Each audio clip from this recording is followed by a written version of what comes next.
has nothing to do with granting anyone a right to get work or protecting those who have a job from losing it. Its main focus is on the individual's personal freedoms. This freedom affirms the right of all Americans to be free of compulsory aspects in the workplace. Just like other aspects within our society, we have so diligently worked to correct, like the right to vote, the right to life, and at this point, the right to choose who and what we aspire to in the workplace. As a young man, I had multiple businesses in southeast New Mexico. I personally am aware of multiple national businesses that refrained from relocating in New Mexico because of a lack of right to work laws. I hate to see this continue to happen year after year because we need to diversify our economy in this state. And one of the best, most assuredly ways of doing so is to have right to work laws so that businesses can be free to relocate here because they all see a great labor force available. It's just simply the laws prohibit it. Thank you for listening. Thank you.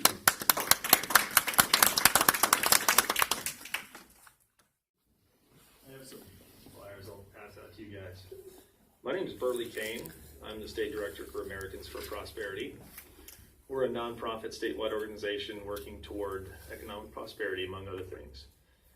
We have around 25,000 members, and I'm here on behalf of them to encourage you to pass right to work and join the other counties that are moving forward. So I moved here my family moved here in the 1920s. I say that because usually there's a lot of mob bosses in these rooms telling us that we're not from New Mexico or we're not from here, and I'm not from Lincoln.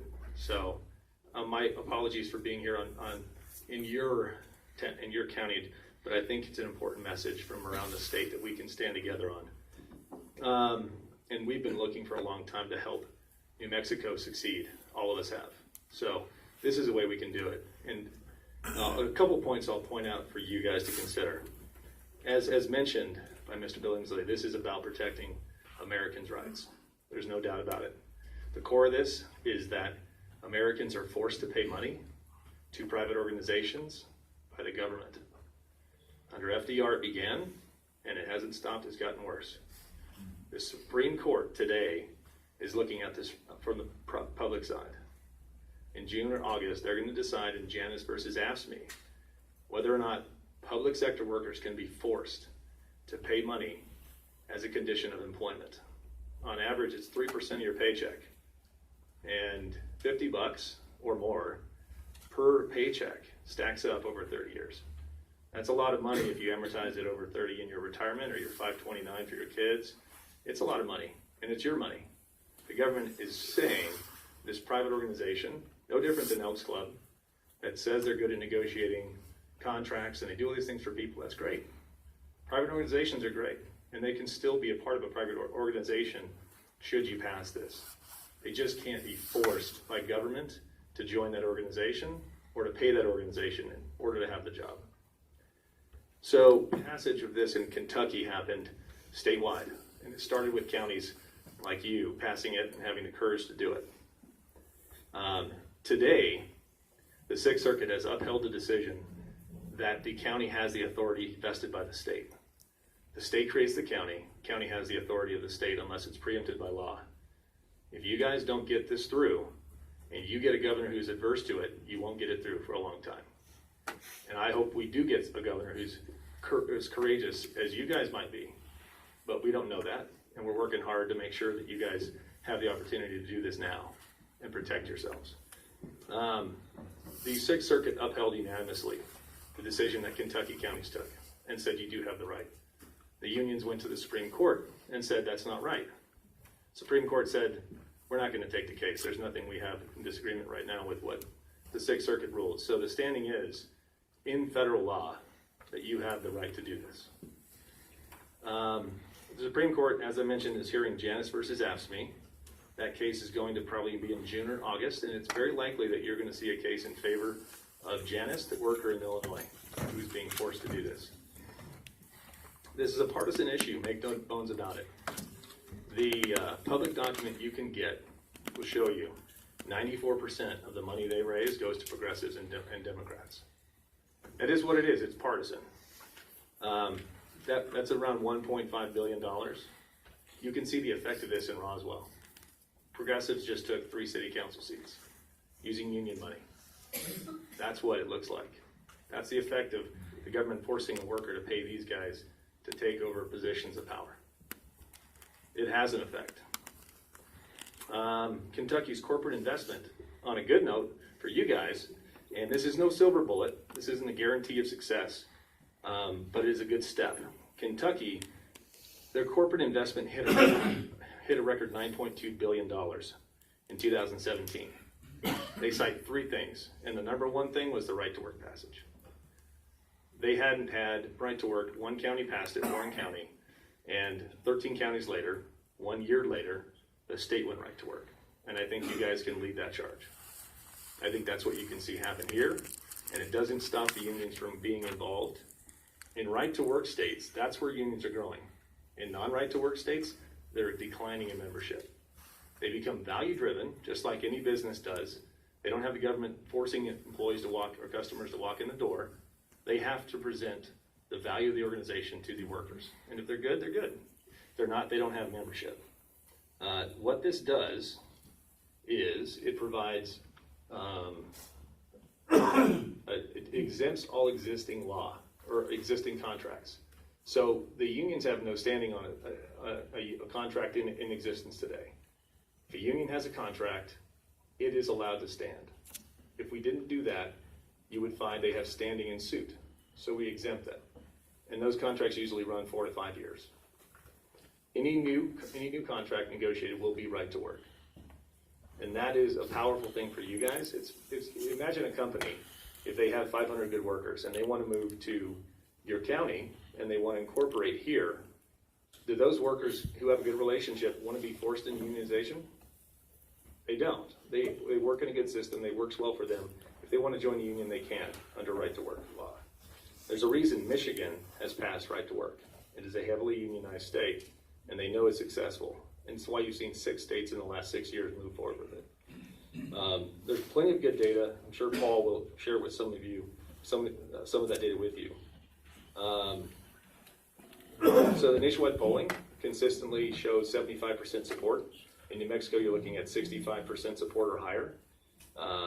And lastly, I would tell you that these are not pristine organizations, and they don't need the government to protect them. Recently, the New Mexico AFL-CIO was sued for racketeering charges by women who were being accosted by the AFL president, John Hendry, who typically shows up at these to contend against what I'm saying, but he has left because he was not a man of character as alleged. So in general, I would just say, I thank you for hearing this today. Thank you for looking at this, and I encourage you to pass this. Thank you.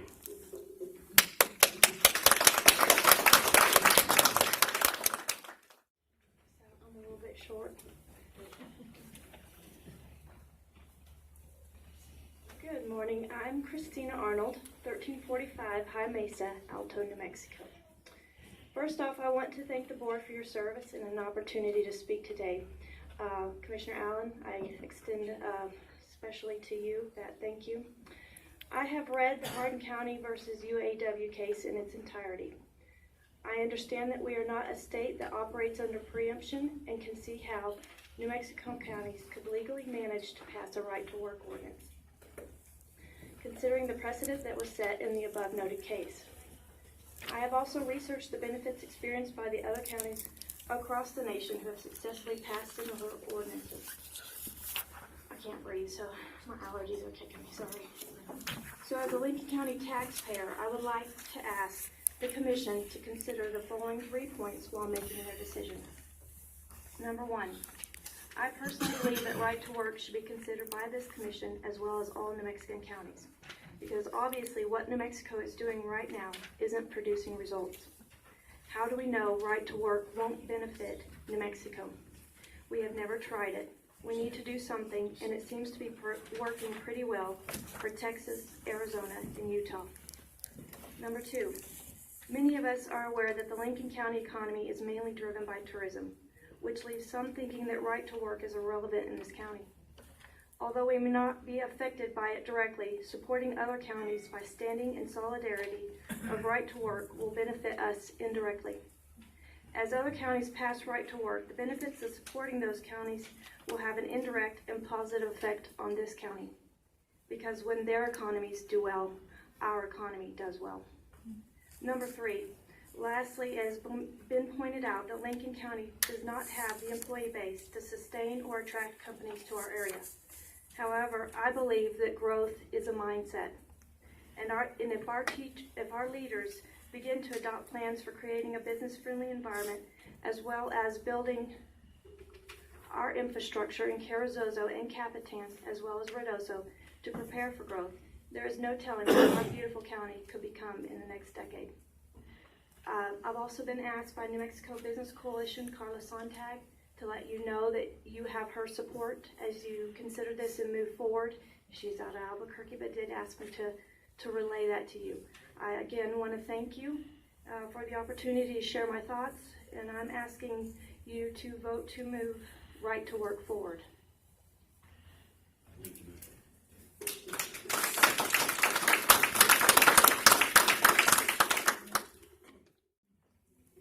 Good morning. I'm State Representative Yvette Harrell, and I will be brief as I know others want to speak, and I know that a lot of great points have already been made, but I do want to thank you for considering this, something obviously that the state is unable to do.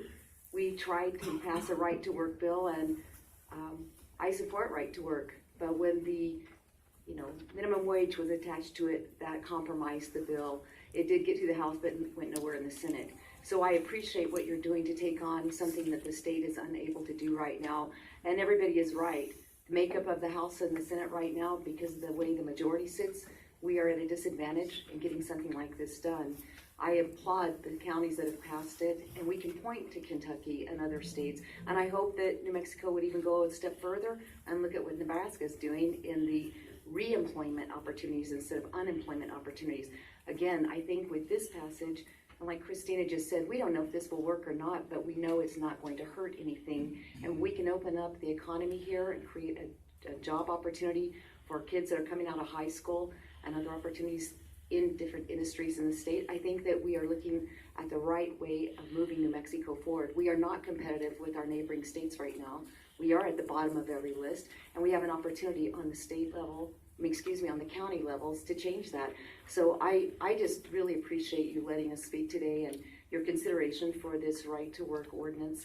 I hope that you will consider passing it because I believe we will see huge, huge benefits out of it. So thank you.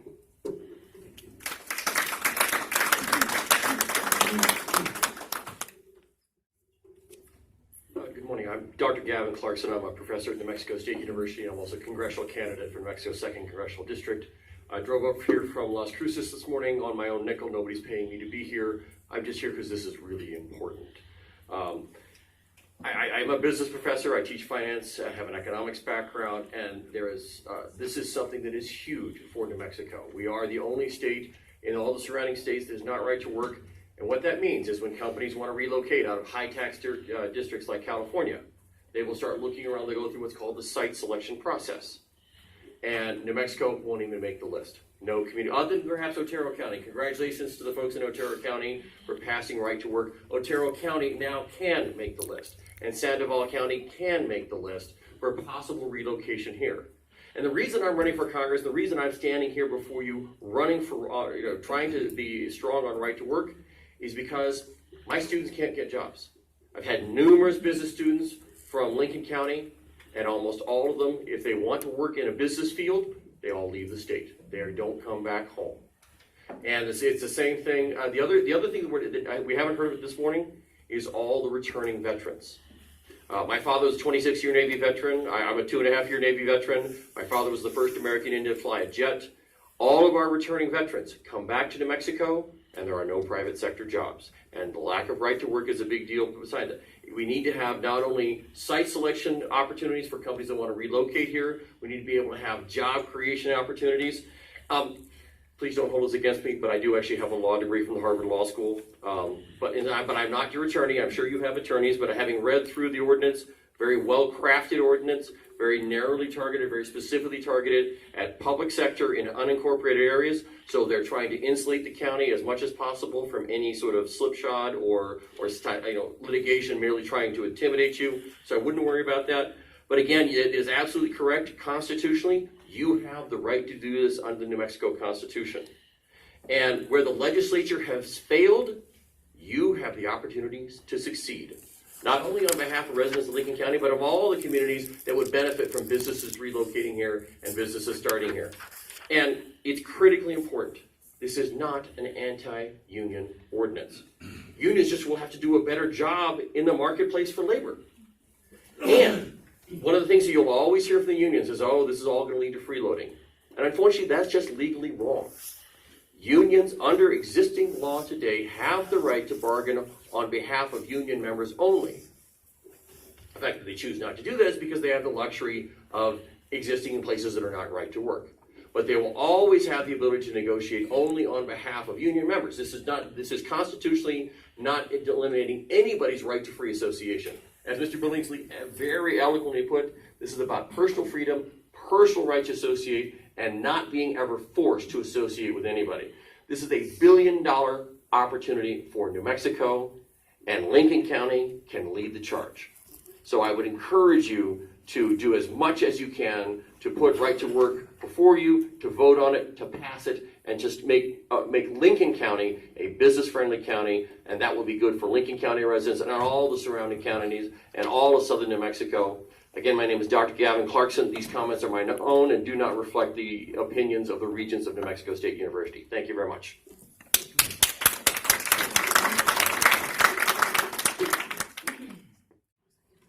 Good morning, Commissioners. My name is Paul Gessing. I'm president of the Rio Grande Foundation. We're a statewide nonprofit research institute dedicated to bringing economic freedom to New Mexico.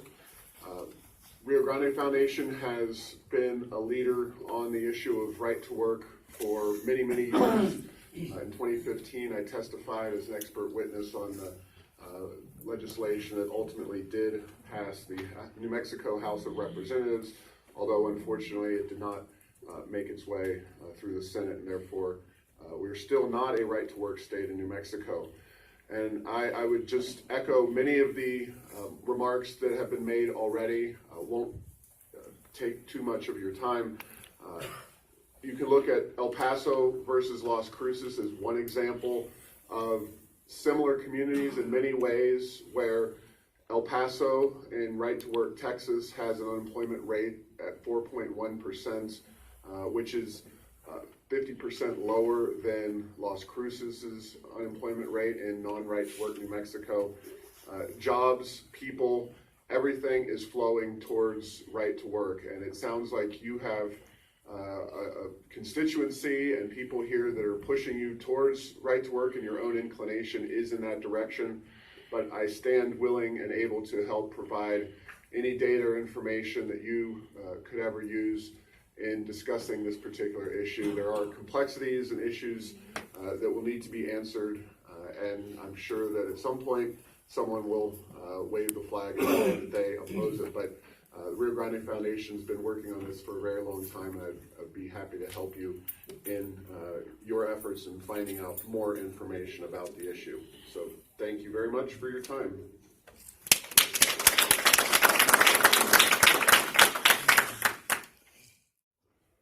Good morning, Mr. Chair, Commissioners.